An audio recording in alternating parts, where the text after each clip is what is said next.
Second half soon to begin.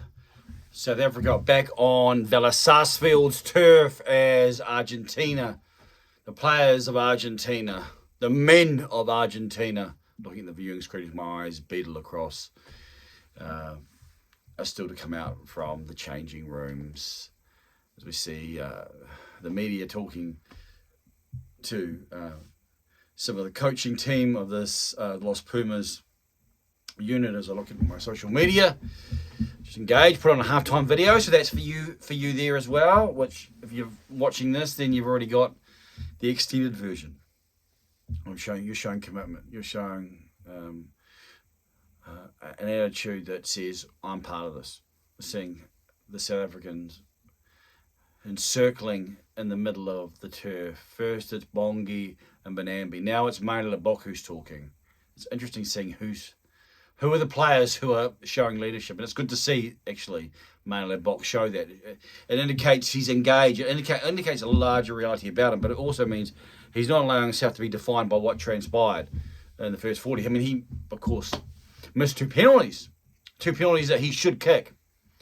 And in larger measure, that's why they're behind by 7 points and not 1 point. Reminder, Argentina come out of the sheds in front 10 points to 3 because of a try to Gonzalo Bertrano. A try that I would have called back. Referee Nika Mushukali from Georgia allowed the Argentine halfback, and I'll maybe recount for you if you haven't heard the first half or weren't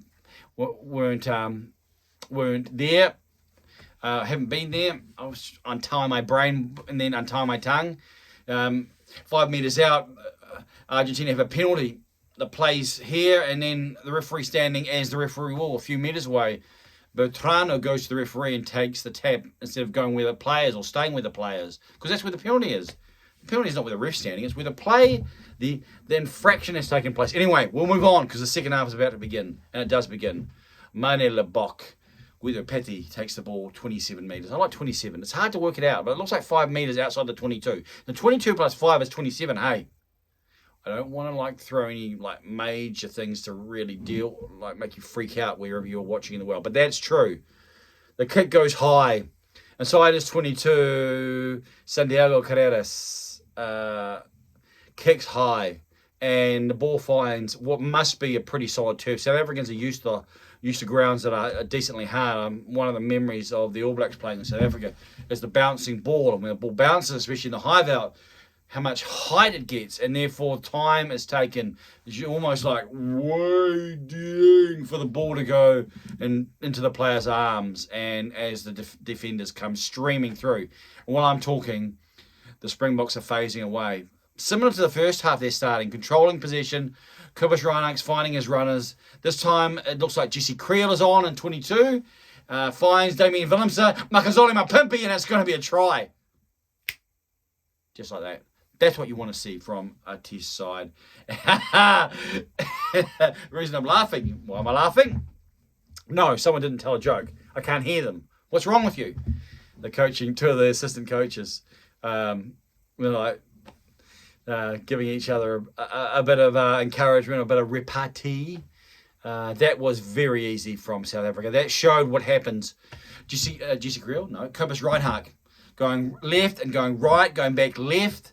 Finally, I'm picking Jesse Creel coming on for, I'm not sure who he's come on for. I haven't seen where he's been placed. I haven't had any indication through the graphics as we see a man who's down. It looks like it might be, looked like number 1, which was Trevor Nyakane, but didn't visually look like him. Now, what do you think is going to happen here with Maile Lebok? The way these things tend to travel is that momentum turns, and amazingly, the kicker is able to slot the posts. So he's missed two easier kicks in this. This is 3 metres in from the left-hand touch line, which is on his right side. In fact, it's on his left side, but a right side for a right foot kicker. He's tapping. He's got a little bit of movement there. A little bit of, it's reminiscent, you could say. It's sort of a downscaled version of another pivot. as he makes his way in. Argentinian players coming forward. Manny Lebot comes. And you know what? You know what happened, don't you? Nails it. Brought it back. The other kicks were staying out right. This one started on the inside and then also came back. So it's 10 points all. What a start to the Springbok side into the second half as we see the coaching crew enjoying that beginning. Yeah, Trevor Inyakane is off and Gerhard, probably pronounce it Gerhard, but Gerhard Steenkamp, I think he's on his test debut if I heard rightly in the beginning. South Africa were able to control the restart. It's 10 points all in the 44th minute. That's the beginning the South African side needed. That's a good sign of composure, of a team that understand where the game is and believe that they can bring it back. Santiago Carreras, he does so well. He's around the field. I know a lot of first fives or fly halves make their way back as there's a battle for the ball at the breakdown. And referee said, play on, as a South African player. May have been even the captain, Mbonambi. And he had it, but then was ripped off by Gonzalo Bertrano. And they win the penalty. It's just inside their own half, but they're talking about posts. Imagine that. 5 minutes in, and you've gone from being 7 points behind to being 3 points in front. Looks like the medic is saying yes and nodding his head. For what? We don't know. I think it might be heading for touch. He's pointing. He's pointing with intent. He's saying, this is the way we're going. They've scored one try easily enough. 1 + 1 = 2. That's 2 tries. I know, you come here for the entertainment. The fine touch. Didn't have a great angle, so we're seeing a replay now of Santiago Carrera. Actually, it was Makazole Mapimpi. He was over the ball. It was able to keep his hands on the ball. So it was a right call. He was first man there. Hands on the ball. Wasn't able to move. No matter that more players came to the breakdown, he had rights. And Nika Amoshukele from Georgia. Not Georgia on my mind, but Georgia the nation. A rugby nation in Europe. Lined out on the 22. And Bonambi finds Jean Klein. They drive forward. I think that's taken down, and the referee agrees. They were just getting momentum, the South Africans. Andre Esterhuizen. Manny Lebot doubles around, and they go for the kick pass. That finds Canan Moodie, and that's going to be a delightful try as my picture into New Zealand breaks up. It's becoming more pixelated than a movie for kids. As Canan Moodie, who I've been impressed with in this first half. The first time I've got a good viewing of him, and I like what I see. I like the size of him. I like the height of him. I like what you can do with him. He beats the first defender. He is balanced. He just looks like a rugby player. He looks like an athlete. He looks like a really, I hesitate to be too effusive as a complete package, but he definitely has got something. And I know that with Makazole and Mapimpi on the other wing, and the cheese factor, Cheslin Colby, who is a gun who's generally on the other wing, then it's not easy. They've got Riches out there, and do you put one in fullback? I mean, I think that's a good question. Then Colby, do you play him in fullback? I mean, probably in New Zealand, well, maybe you do. We've got a sort of a glorified pivot fullback, so who looks like he's our number one. So maybe we wouldn't. Now we're seeing the next chapter in the Manny Lebot kicking experience. He's on the other side of the field, probably the same point as he was on the left-hand side, but on the right-hand side now. So not the best side for him. High cheekbones he has. He's staring down those posts. He's saying, I'm going to make you mine. Looks to the ball. Breathes in deeply. Holds it for a little bit. Blows it out through his lips. Got a good angle on this kick. Coca-Cola can to the left as we view it. Light tower. It's on the light tower. Lights above as he comes in. Strikes it. It's outside the right hand upright. Is it coming back? This time, it doesn't come back. It seems like when he doesn't strike it in the middle, if I look at his pattern of kicking, it stays out to the right and doesn't come back. It doesn't have the draw. It's almost like a normal golf swing that has the draw when it's pushed a bit. When it's chunked out to the right, then it doesn't have the natural draw. And we're seeing a change. Jean-Luc Duplaire is on for Marvin Ori. I think Jean-Luc is generally more of a loose forward, though South African probably means he's big enough. So we may see, what we will see, of course, we'll see Franco Mostert go to the second row, I'm sure. Which is what I think the All Blacks is a little bit of how I would play it with the All Blacks. You have Scooter Barrett at blindside, and then you have the ability to bring on maybe some more fetchers and flyers, and so those who are more gifted for play and the breakdown and for being more effective in cover. And anyway, enough of the All Blacks. They were yesterday. Springboks are able to recover the high kick. No players from the opposition really look like they wanted that. And then they go again. This time, they show a bit more. And Thomas Gallo. Thomas Gallo for the Argentina does have something about him with the ball in hand especially. We've known Argentinian rugby as in Pablo Picasso Matera. That's going to stick, isn't it, in my brain? Whole ball in one hand. They would have beat 1 and 2 and 3, maybe even 3 defenders, and they win the breakdown penalty. Clean out there on Dion Fleury was interesting. There's a bit of a lift there, but I'm leaning back. And if you're just listening to this audio, which you're probably not, but anyway, if you're watching it and listening, then you'll notice my change of my movement there. Just working the body, loosening it up a bit as Santiago Carreras finds touch. We're seeing the replay there. Goes inside Dion Fleury. Missed by Jasper Wiese. Taken in the tackle of, I would say that's it's number Thomas du Toit. I was going to go with Richard Steenkamp. But my picture is pixelated at the moment. We've already lost, I think, the English audio because of the wonders of technology. Yeah, it is the wonders of technology too, as we see pictures as play carries on, and Montoya finds his man, and now he is head down, the mauling forward, holding the ball as Dion Fleury tries to come through and take it. Who's that? Is that Matthias Moroni? No, I believe it's his partner in the midfield, the man still on. Chocobates, who takes it forward, unloads the next, and Pablo Matera takes it forward. Kanan Moody over the tackle player, doesn't win the ball, and is not on the ball, so won't win the penalty, but it's about 10 metres out. Now Argentina looking to put the phases together. Ball from the base to the running forwards. Thomas Lavanini, South Africa, Dion Fleury. That'll be a penalty to Dion Fleury if he's able to stay there. No, he's saying hands away. That's a tough call. That's a tough call for mine. Dion Fleury's there. He's the first South African there. His hands don't move. I don't think he came on the side. I think that's a penalty. I think you've got to pay that. However, they're playing on. And South Africa are doing really well on defence. And Dion Fleury is, again, making a mess of himself, making a nuisance of himself is probably the better way of saying it, at the breakdown. And referee Nico Mashukele is going back to the mark, and it's 3 easy points if the man Boffelli wants it. In fact, well, it's 3 easy points from any kicker as Bongi and Bonambi comes and looks for an explanation. Again, that for me is fine. The first man coming there, and Free latched on. He was over. I think he was supporting his own body weight. I haven't seen a replay, so maybe I will reserve judgment. Maybe we should reserve judgment. What we do not need to reserve is the conclusion of what's going to transpire, because Boffelli could kick this backwards. He is literally 10 metres out, and, well, he's on the left-hand upright from that distance, and he's made South Africa pay. So points are beginning to flow. South Africa have come out with 12.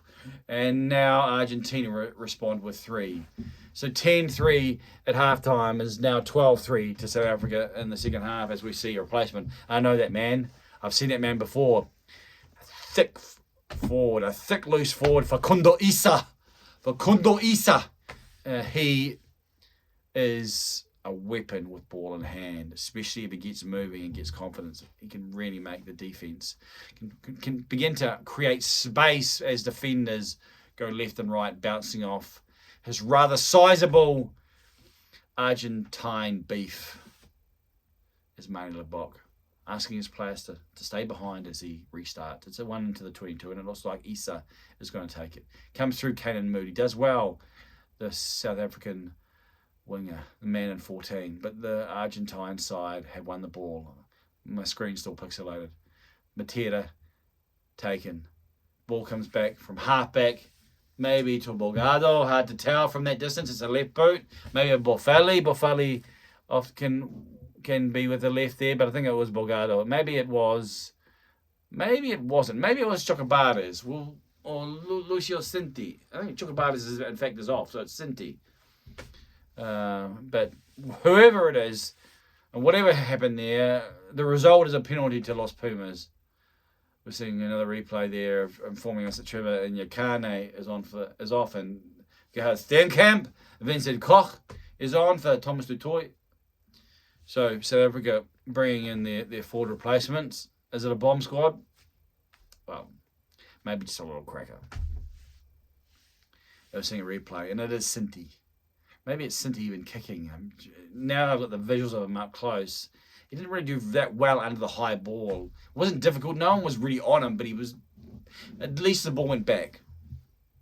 Play starts, well, we'll say from the halfway line as we get the close in angle. The Argentine side, the Argentine forward pack control, find their halfback, pass it back. They go wide a couple of skip passes, this time a flat pass to Guido Petty, I believe it is, who takes the ball from his halfback, Bertrand. From deeper is the next man, and again, it's very hard to see who it is.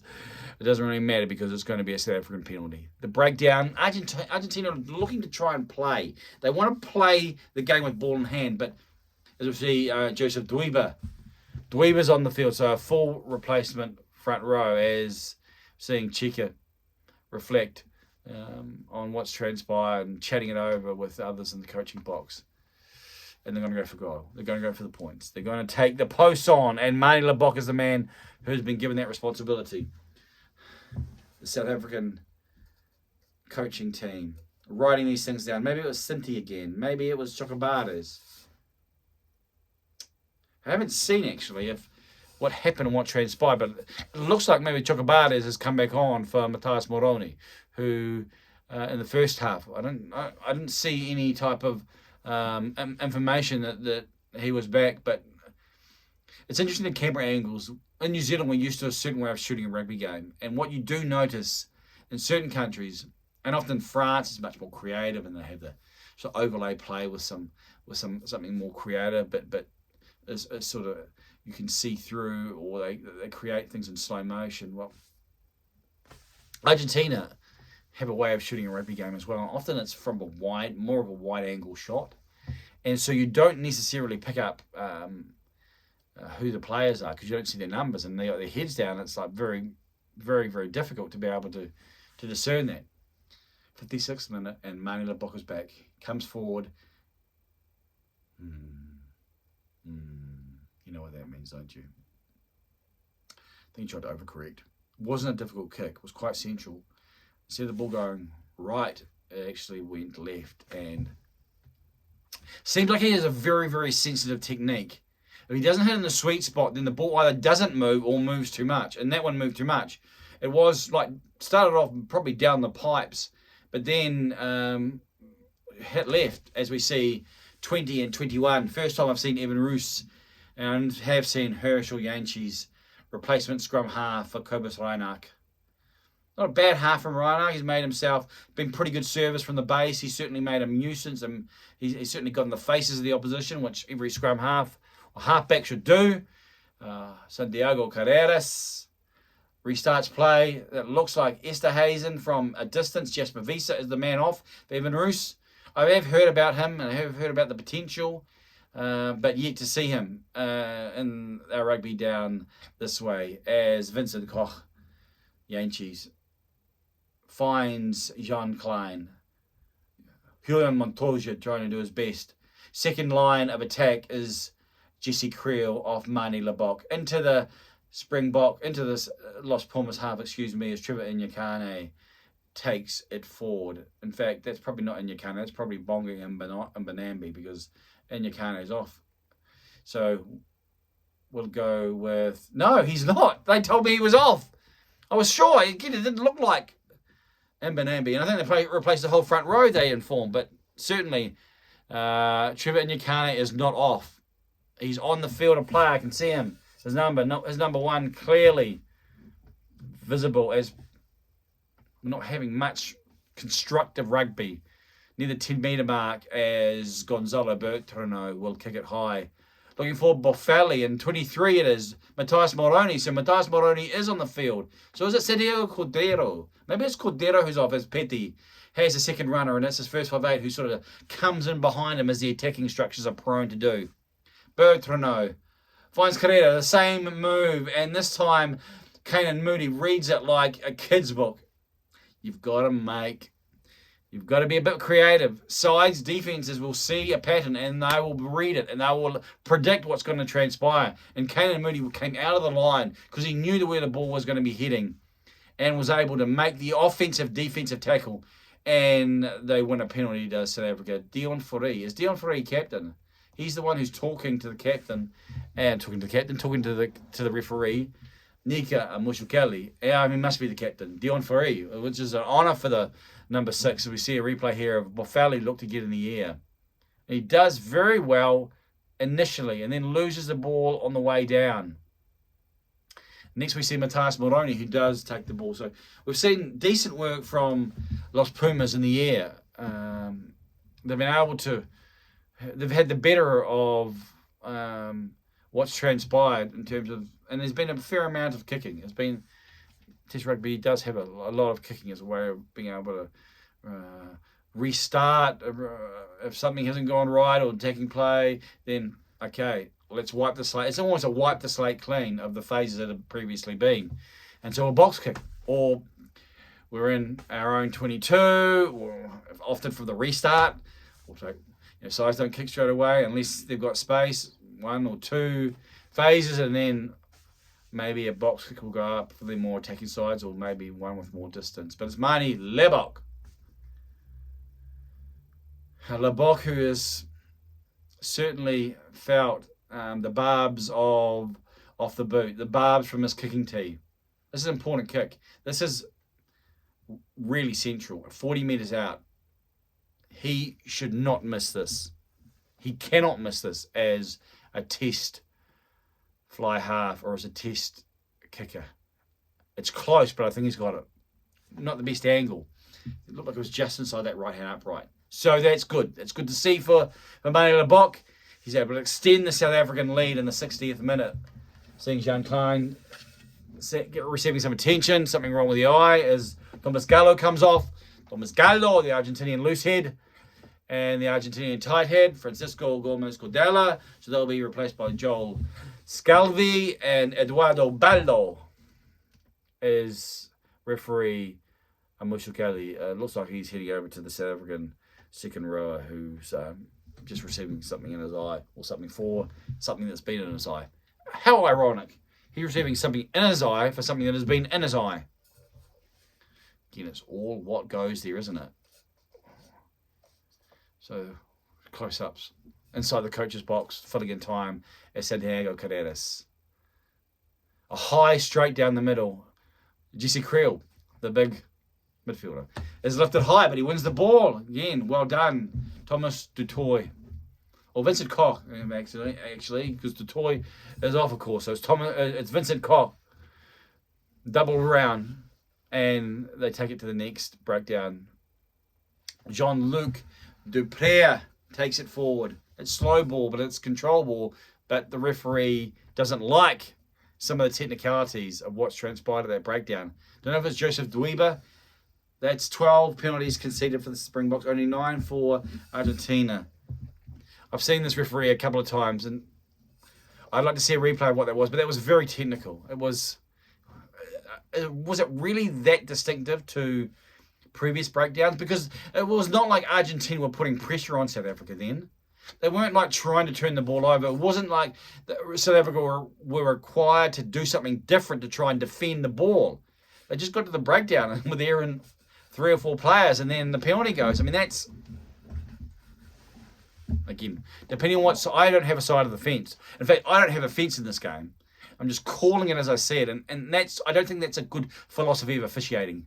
Guido Petty takes the ball from Julian Montoya. Reminder that Agustin Creevy is to come on for his 100th test. They're trying to maul it full, but they haven't gone anywhere, have LosPumas.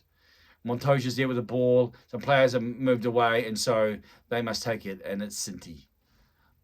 the midfielder, who has been tackled and needs to be released because his knees are on the ground. However, the replacement halfback, Herschel Yanchis, is doing his best to drag him back. That's knocked on. He says it's knocked back.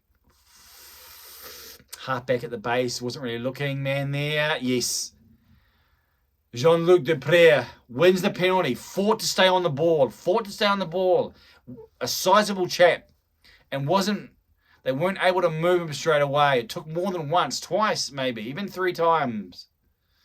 And referee Marshall Valley says, okay, you've earned it. I'll give you the penalty that time. Nika Marshall Valley. And they're able to remove the pressure. So we see a replay here. Player, they're holding him up. This is a previous breakdown. That's the one where Yanchis was pulling him, and we're seeing one where he loses it. So we've seen 2 replays of something that wasn't pertinent to why we're at this point. The penalty was the subsequent breakdown, I think. Anyway, at least we're getting rugby live into New Zealand from another nation, hey? Glass half empty or glass half full? Let's be positive. Line out, well, that was a bit of a mess.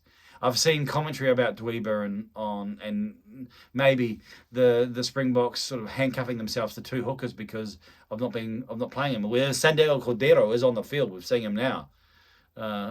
Interesting. I'm not sure who was on the field there because I've seen him before. Maybe it's the fullback. I'm not. Argentina with the ball, 38 meters out. South Africa really putting a lot of pressure. It doesn't seem like that this LosPumas side have a lot of control, a lot of passing off. Boffelli made a little bit of ground there. Numbers here, though. Numbers here if they're able to get it wide, but they're not. Good work there from the South African defence. And so Matera, ball in one hand, trying to maraud across, looking for a space.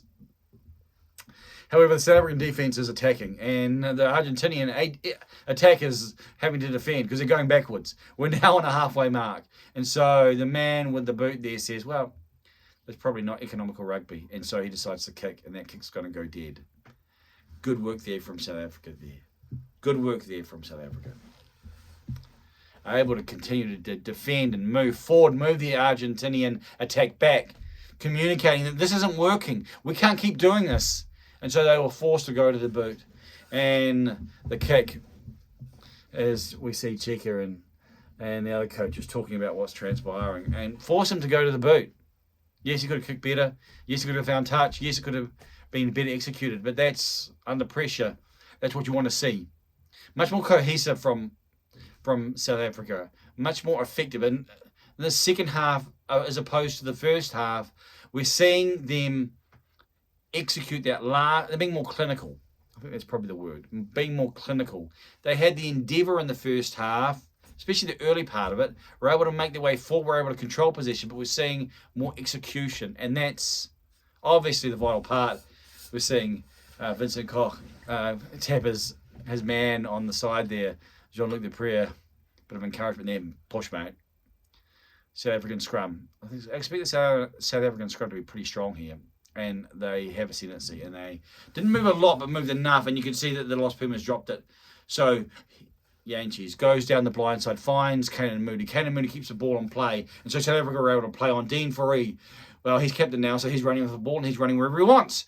And that's across the field, back from where they've come from. Doesn't make any ground forward, but they're phasing away. Maine Lebok skips out 1 and 2, finds Franco Mossa. That's nice. He passes off the deck. But messy, and they're regaining for Herschel Yanchis. Again, between Lebok and Damien Willems. So he's just moving around, trying to find sides when they're not finding space, or when they're not gaining that direction. You see players are running across the field, just looking for space instead of demanding space. Instead of saying, I'm going to gain space because I'm going to run through you. That's where the All Blacks have been effective. A penalty here. 48 metres out, and I think they're going to kick for posts. A 2-point lead will become a 5-point lead, which will mean outside a penalty or a drop kick for South Africa. And we are getting near the end. Could there be a sting in the tail? Well, definitely, while it is still within 7 points, there is a potential there, and we know that what can happen. This is a big kick. This is a difficult kick. The way that he kicks, This is a difficult kick for mine. The way the ball moves, 3 from 7, 43%, those are statistics that cannot be. Manie Libbok could not be the South African first 5'8" if he only kicks at 43%. You're coming for the big statements. South Africa need a man they can trust. Andre Pollard. I haven't seen much of Andre. I don't know. His name is just one that you want to keep sort of Andre Pollard. Anyway. So that firm Andre. Staunch, maybe. Certainly been really effective for the Springboks. Libbok, that looks good. That looks really good. We weren't behind. Again, it's interesting how you can tell by the trajectory. That may have been his best kick of the night. Well, it was because I think it was the most difficult. And it looked like this ain't going left. This ain't going right. This is going down the pipes. And it has been, and it is so. 21-13. My maths was wrong. It was 18-13 previously. What did I say, 2 points? And so they're outside 7, so that's even better. This contest I'm just having a look. I've got a message through on social media from a friend. This now should be, South Africa will want to put this away. South Africa should be able to shut this game down. Now, shut this game down does not necessarily mean defensive, as Herschel Yankees, it's interesting. Yankees kicks from the base. Looks like South Africa are coming through. Makazole Mapimpi does really well, and Herschel goes down the blind side. Does really well then as well. It was a dark alley. There was turnover. There's numbers here. Manie Libbok does well. As I'm getting in my flow and just about to describe Herschel's work down the blind side, able to hold up 1 or 2 defenders. The ball finds its way loose, and LosPumas have an opportunity here. However, 17, Joel Sclavi. First I've seen of the man with ball and hand, and Cannon Moody kicks long and kicks deep. Now inside the 22, it's Emiliano Boffelli, and he's being chased by Moody. Loses the ball, and the referee says forward. Interesting, because the guy was breaking out then. Now the play had stopped and so forth, but Nico Amachukeli was happy. We're going to have a scrum opportunity for this front row. We remember what happened previously for the South African front row to continue their dominance and to continue their prominence, their ability to be able to scrum penalties. We remember yesterday how important that is. If you know you've got a scrum that can dominate, you've got a way of shaping games when it's really pressurised, when it really counts to manufacture points, especially with certain officiating, especially when it is at the elite level and the focus is so much that those who are calling a game know that the world is watching. It's interesting, I see a replay there. Boffelli lost it, but I think it was knocked out by Cannon Moody. Now, rugby league is like, well, is there intent? Well, rugby union doesn't necessarily go that far, as we see Agustin Creve in the 70th minute getting 10 minutes and is a 100th test match. That's an interesting call in of itself, which I guess highlights, as we're seeing, which way the referee turns, which way he's blowing. I just don't think this LosPumas scrum can handle this South African scrum.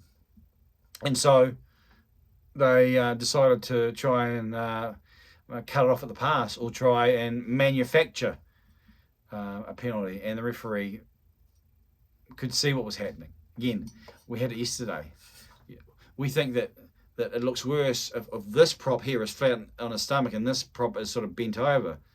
But generally speaking, when that happens, it's because that prop has hinged and dropped it, which was why that prop was continuing to put all the pressure and the stress through the contact is on flat on the stomach. And invariably, referees get that right, I think. I think it's probably a fair comment, but yesterday, I think they incensed Nipo Laulala. Now, this is right down the pipes. 32 metres out at a rough gauge for Manie Libbok, resetting the ball or just lining it up a little bit. We're in the 71st, about to head into the 72nd minute, so this will be enough. And it's been a good win.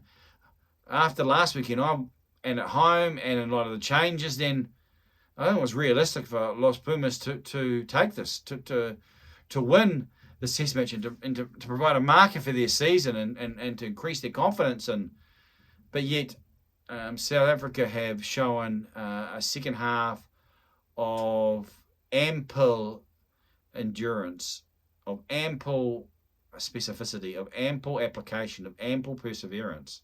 In fact, it's been their half. I don't remember too much of Argentina. They have been in the 22, but it hasn't been. I mean, they've scored 3 points in the second half. It's 24 points to 13. It's 21-3 in the second half. So that gives you all the indication that you need as Damien Willemsen does his best to open the door for the Argentine attackers from the restart. Herschel Yanchis looking right, looking left. Looks like Jean Klein, who's still on the field, making the most of his excursion in Springbok green. Seeing more replacements now. Argentina bringing on some other names as they go for the box kick. That could be a penalty to South Africa as it's lost forward, and I think the man in front tried to retain possession, but hey, that's not necessarily a penalty, is it? Lion series, yes. Okay, we won't go back there. South Africa have control. Jesse Creel has been good. Haven't seen a lot of him, but when we've seen him, he's been executing. He's been performing. Lost forward. Joseph Dweeba getting the tackle there on the 10-metre mark as South Africa were looking to create more phases and to try and put more points on the board. They're leading by 11 points with 7 minutes and change. So Argentina must find something special, and probably you'd say would find something against the run of play. It has been a really good second half from South Africa, and one which will be confidence building, because again there'll be a number of players who in this team who'll be a part of the Rugby World Cup squad, but there'll also be some who'll be missing out, and coming together and away from home after last week. I'm almost giving the review before the review, but look at the review anyway, because I'm sure there'll be at least a couple of tidbits in there. A scrum, time ticking. Again, one of my desires would be for the clock to stop once a scrum's called, and then only to start again once the ball's been hooked. As we see Facundo Issa, under pressure, the Argentine scrum. He's able to take it, looks one way, hooks the other, but the ball's going back. It could be another penalty here to South Africa. The breakdown or just turned over, and Jean-Luc Dupré, he's got his arm out, and King calls it. Referee Michael Kelly says, yes, that's a penalty. Was it a penalty, or was it just a good turnover? Well, referee has said it on the ground. Be insightful for this side. I think for Chica then, there are challenges. 13 penalties considered by Argentina, 12 by South Africa. South Africa will kick for touch. Interesting. Not the best kick from Lebok. It wasn't that far away, and it was just 10 metres out. That's 5 metres out you want. 5 metres out, the small part, the 1%ers, get 5 metres out. Let's drive this over. Let's get outside 14 points, and let's go and enjoy a good Argentinian steak. Let's braai. Lekker brew. Yeah, I've been there. Lift it up. Franco Mostert, man who started in 7 but is finishing in the second row. Driving through early was the Argentinian forward pack, and there's an advantage for as Joseph Dweeba takes it away. Pretty good run from Dweeba, a man who I'm yet to see really mark a test match for as one who has a long future.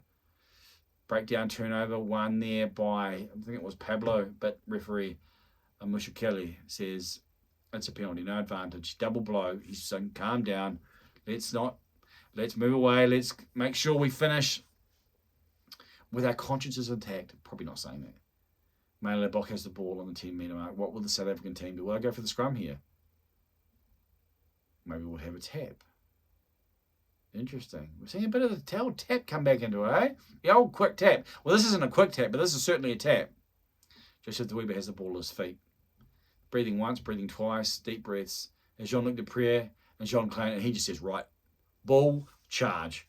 Runs into the fence. This time, it's number 20, Evan Roos, who's really close. He's over. He's lost the ball.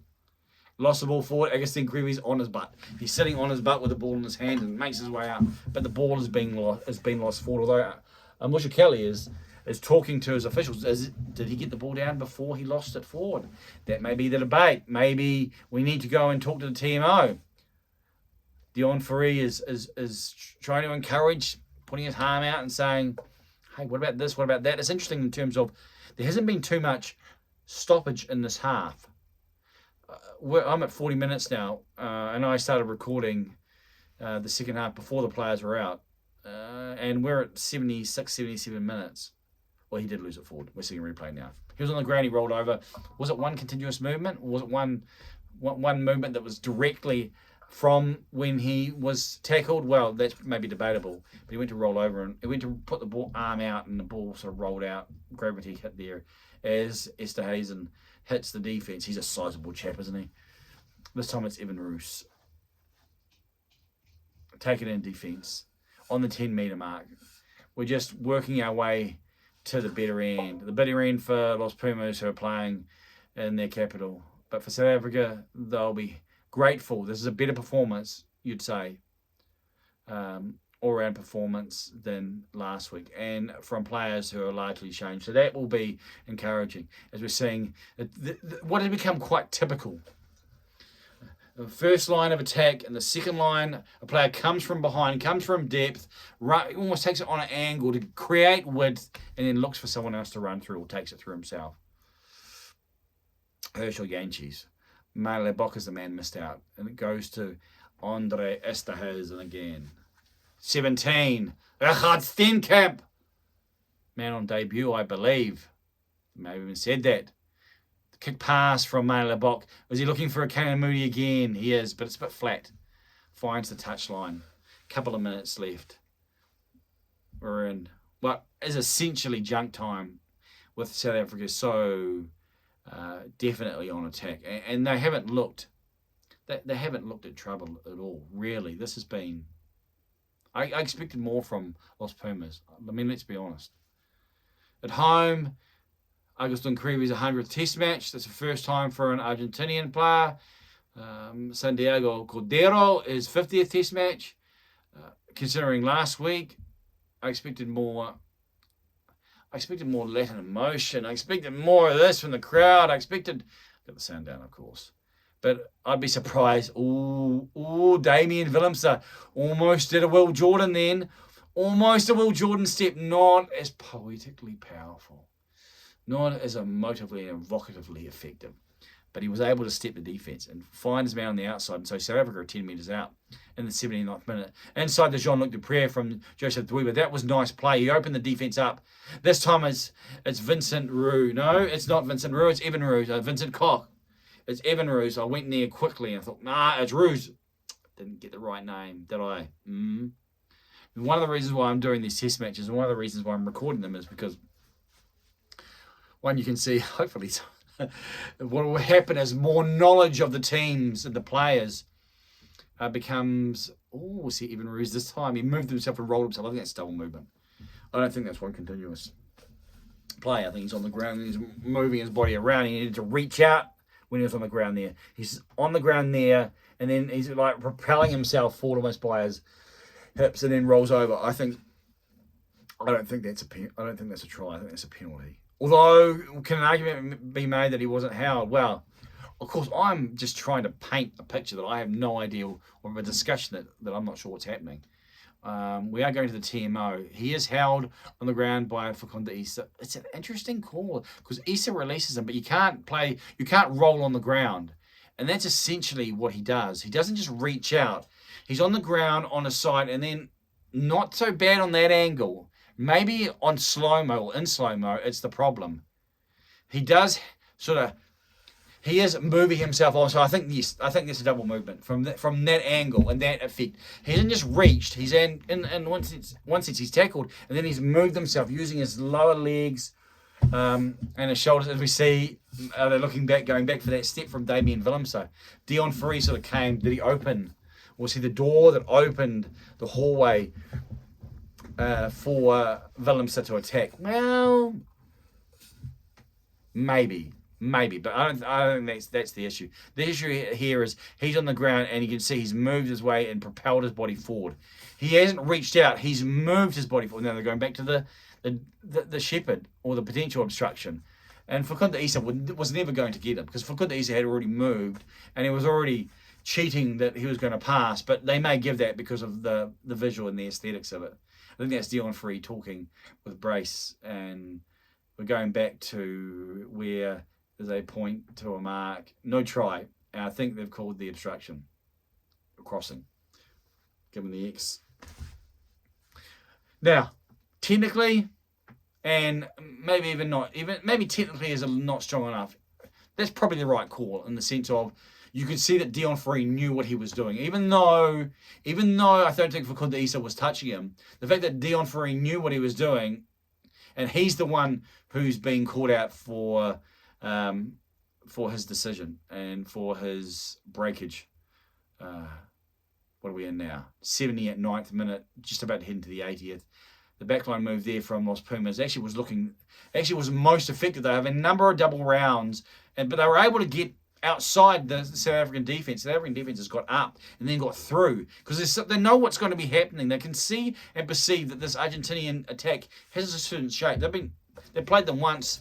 Teams cannot change that much. They have a certain DNA, and you can see by where the players are moving what's going to transpire. And so the South African defence, which tends to be a rush defence as we're in the final minute, has been able to get through and put pressure on and not allowed space and oxygen for this Argentinian backline to fill their lungs and to exhale over the try line. This will be the final scrum, certainly. Maybe a penalty. Then maybe it won't be the final scrum, but I would say by the time the scrum actually eventuates, it takes time. We're in this 79th minute and 59th second. So it's in referee's time now, and the ball's gone in. So if they win a penalty, I think they'll just kick out now. The ball's comes back to Manuel Lebok, but messy, but finds him, and he kicks the ball for touch. Referee Nika Majokali blows his final whistle. And South Africa, at the Sarsfield Stadium in Buenos Aires, after being down 10 points to 3 at halftime, show a dominant display in the second half as the players congratulate Agustin Creevy on a wonderful effort for the man. 100 test matches for his nation, one that should be honoured and celebrated. But on the scoreboard that counts in terms of the 80 minutes, it's the Springboks who defeat LosPumas 24 points to 13. And I am Johnny King. It's over and out. Thank you for joining me.